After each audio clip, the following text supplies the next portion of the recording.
faut cesser d'écouter ces étés noirs. Il faut, et là je cite, parlant d'artistes, Paul-Émile Bordua, parce que vous êtes dans le comté de Bordua, bien sûr, qui avait une phrase qui, je trouve, s'applique bien à ce que je viens de dire, c'est que l'écartèlement aura une fin. À freiner, je dirais, l'avancement, à freiner l'ambition des Québécois à nous opposer les uns contre les autres, à toujours laisser entendre que si on va trop vite, on est des radicaux, si on est trop clair, on est des fanatiques.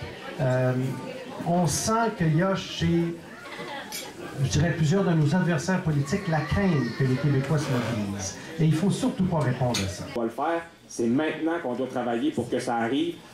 On s'aime, mais il faut aimer aussi les générations qui vont nous suivre. Ça nous tente-tu de leur demander de recommencer ce que nous autres on a fait, le combat qu'on a mené, puis leur demander de le régler à notre place. Réglons nos affaires nous-mêmes, puis donnons enfin un pays à ceux qui vont nous suivre. Ils vont pouvoir travailler, puis s'épanouir dans un pays normal, comme tous les individus devraient le faire, pas être pognés dans une province, puis dans un contexte politique schizophrène, à toujours être pognés entre un puis l'autre, puis de rien chialer sur ce qu'on pourrait faire si on était un pays, alors qu'on peut pas le faire si on est une province.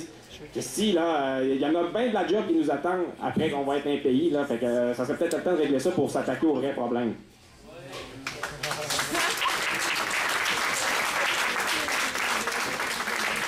Et je vous laisse sur une, vu qu'on parlait d'amour, je vous laisse sur une citation qui vient d'un roman de Philippe Forêt, hein, Le Nouvel Amour. Moi, je suis vraiment fleur bleue ce soir. Alors, dans toute histoire d'amour, il y a ce point d'équilibre où l'on se tient un seul instant, dont ensuite reste à jamais la nostalgie, et à partir duquel on surplombe soudain tout le temps de sa vie. Le passé semble alors tout entier derrière soi, c'est à peine s'il n'a jamais existé.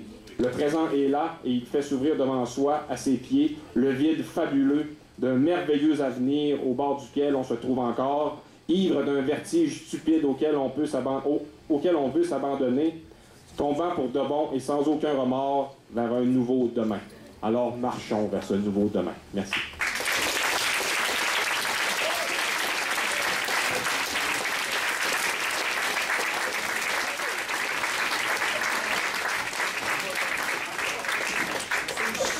Tant et aussi longtemps que notre pays ne sera pas une république indépendante, française, dont le drapeau flottera à côté des autres nations libres aux Nations Unies à New York. Vive le Québec libre!